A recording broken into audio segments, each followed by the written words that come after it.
MC na'am oga wato abin da ka faruwa wani allamatul kazzabi da ba rabbani ba don kasan babban shi aka ce ba rabbani to wanga allamatul kazzabi na wato mai girma cikin makarata to shi na yace akwai wata shiya da aka ce makubo cikin garin Abuja shiyar na ya katta girman buzai amma ya ce akwai coci 7,000 ciki alu inna lillahi to mu dai abin da muka sani mutanen kubo ko mutum 7,000 ba su kai ba amma shi ya ce cocukar a cikin kubo ta kai guda 7,000 kubo village sai to ya sake keta wata karya kuma ya ce Kano kantin kwari akan kuɗi sun yawa da tirela aka ɗauka kuɗi a kai banki to shi na muka so mu mun san ba a rasa mutumin ga wanga mutumi na san ba a rasa cikin littafin na alfalila walila to shi na koda karatun ka ya kai gehe ne tun da ka san littafin sai an yi ta mace aka zama sama sai an yi ta mace saboda to ban sani kilan koda duddugen ka ya koye inda an ka ambaci sunan shi wanda sai ka faɗa mana suna ne mu gayya wanga shi aka ce muqalqalul kazzabi muqalqalul kazzabi wa'anda su dama Allah ya ce fa walil ladzina yaktubuna alkitaba bi aydihim summa yaqulu hadha min indillahi ko la yashtaru samanan fa walil lahum bima katabat aydihim wa walil lahum mimma yaksubuna Allahu akbar cikin Qur'ani Allah ya wade su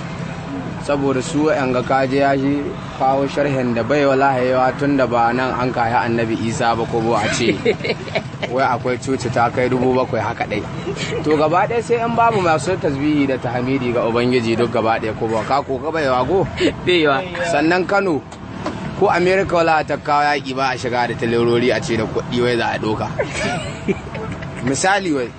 ko ƙasar wallahi noman kuɗi ake ce ƙasar sarki sakaradi na wanda ya kowa arzikin zinari duniya tun da shi an ce raƙumi biliyan 2 da wani abu ka ɗoka makullai raƙumi 2 something biliyan raƙumma dabancin irin abubuwan da a saman su ka gane ka ɗoka irin kis da abubuwa waɗanda aka buɗe sto makullai buɗe sto ne makullai ɗaya na buɗe sto raƙumi biliyan 2 da wani abu biliyan 2 da wani abu wala shi an kai ittifaqi awala an yi ittifaqi da in ya koro garge ga gari sai dai mutanen garin su canza wani kamar yan irin shan dabbobi ne za su ta wallahi ta riga ta zama daji sai dai a koma gina wata alƙarya saboda kambura ba kai suna akwai yara ƙanana waɗan yaro ƙarami warin mai shekara 2-3 in ga ana tahiya saboda bala'in bida kuɗin da suka yi fataki na masu fatauci kan wahalar sahara da suka ci ga yini dan ƙarami yaro sai ya sha duro 3 na ruwa how many liters an bora ba akwai mutane wanda an kaiwa a sa'atul ula to ko wannan zamanin wannan sarki ba a ɗauka kuɗi su kururub na ibn an kursi ko ba haka ne sarki wanda su dare sarki su kururub na ibn an kursi ko zamani ne wala ba hawa abin yaya to ba za a yi kuce yanzu abin da muka so ka faɗa mana kilan can inda za a na gaba kilan Allah ya kaddari shi wanga makarecin zai sake bankaro mu da wata ƙarya kila an haɗi cikin alfa lela walila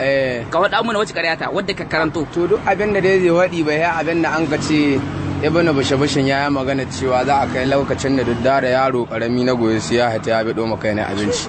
to da ya ba zamanin Buhari na ba saboda ka sa gane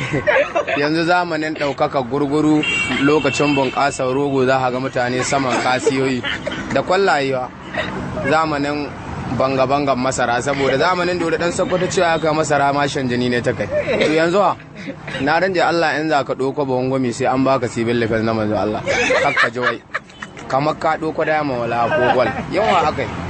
mutane kana ganin ga sunan dan ai ba haka